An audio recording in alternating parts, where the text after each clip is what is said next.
RSS वाले कहते हैं हम राष्ट्रवादी हैं, आरएसएस वाले कहते हैं हम देशभक्त हैं। आज मैं पूरे सम्मान के साथ आरएसएस के प्रमुख हैं श्री मोहन भागवत जी, मैं पूरे सम्मान के साथ मोहन भागवत जी से 5 प्रश्न पूछना चाहता हूं और आपका समर्थन चाहता हूं। अगर मैं कोई गलत प्रश्न पूछूं तो बता देना और सही प्रश्न पूछूं तो मैं आपसे हाथ खड़ा करवा के पूछूंगा। मेरा पहला प्रश्न है मोहन भागवत जी से, जिस तरह मोदी जी देश भर में लालच देके या ईडी और सीबीआई की धमकी देके डरा के दूसरी पार्टी के नेताओं को तोड़ रहे हैं, पार्टियां तोड़ रहे हैं, सरकारें गिरा रहे हैं, क्या ये देश के लिए सही है? मैं मोहन भागवत जी से पूछना चाहता हूं, क्या आप नहीं मानते कि ये भारतीय जनतंत्र के लिए हानिकारक है?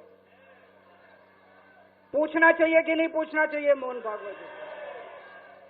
मेरा दूसरा प्रश्न है उनसे, देश भर में सबसे भ्रष्टाचारी नेताओं को मोदी जी ने अपनी पार्टी में शामिल करवा लिया। जिन नेताओं को कुछ दिन पहले मोदी जी ने खुद सबसे भ्रष्टाचारी बोला, जिन नेताओं को अमित शाह जी ने खुद भ्रष्टाचारी बोला, कुछ दिन के बाद उनको बीजेपी में शामिल करा लिया।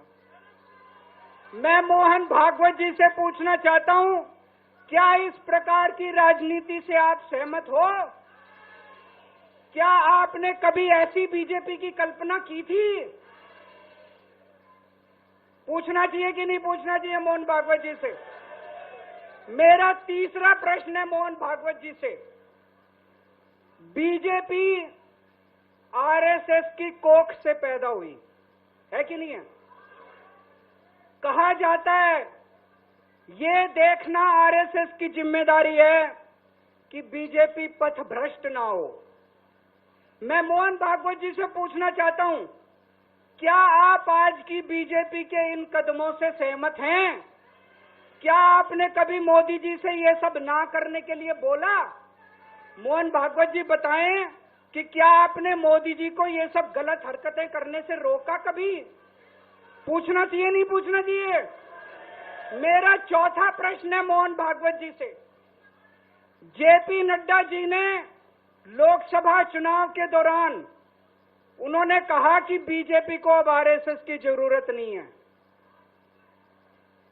आरएसएस बीजेपी की मां समान है कि नहीं है? क्या बेटा इतना बड़ा हो गया कि मां को आंखें दिखाने लग गया? क्या बेटा इतना बड़ा हो गया कि आज मां को आंखें दिखाने लग गया? जिस बेटे को पाल पोस के बड़ा किया, जिस बेटे को प्रधानमंत्री बनाया, आज वो बेटा पलट के मां को अपनी आंखें दिखा रहा है। मातृतुल्य संस्था आरएसएस, आज वो बेटा अपनी मातृतुल्य संस्था को आंखें दिखा रहा है। मैं मोहन भागवत जी से पूछना चाहता हूं, जब नड्डा जी ने ये कहा तो आपके दिल पे क्या गुजरी, आप जरा बताइए इस देश को। क्या आपको दुख नहीं हुआ? मैं आरएसएस के हर कार्यकर्ता से पूछना चाहता हूं, जब नड्डा जी ने कहा कि हमें आरएसएस की जरूरत नहीं है, क्या आरएसएस के हर कार्यकर्ता को दुख नहीं हुआ? मेरा पांचवा प्रश्न मोहन भागवत जी से मैं कहना चाहता हूं, आप ही लोगों ने मिलकर कानून बनाया था कि 75 साल के होने पे कोई भी व्यक्ति रिटायर होगा। इस कानून के तहत आडवाणी जी को रिटायर कर दिया, मुरली मनोहर जी जैसे बड़े बड़े नेताओं को रिटायर कर दिया, बीसी खंडूरी जी को रिटायर कर दिया, कलराज मिश्र को रिटायर कर दिया, शांता कुमार को और पता नहीं कितने लोगों को रिटायर कर दिया।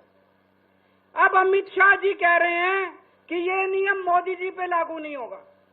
तो मैं मोहन भागवत जी से पूछना चाहता हूं, क्या आप इससे सहमत हो कि जो नियम आडवाणी जी पे लागू हुआ वो मोदी जी पे लागू नहीं होना चाहिए?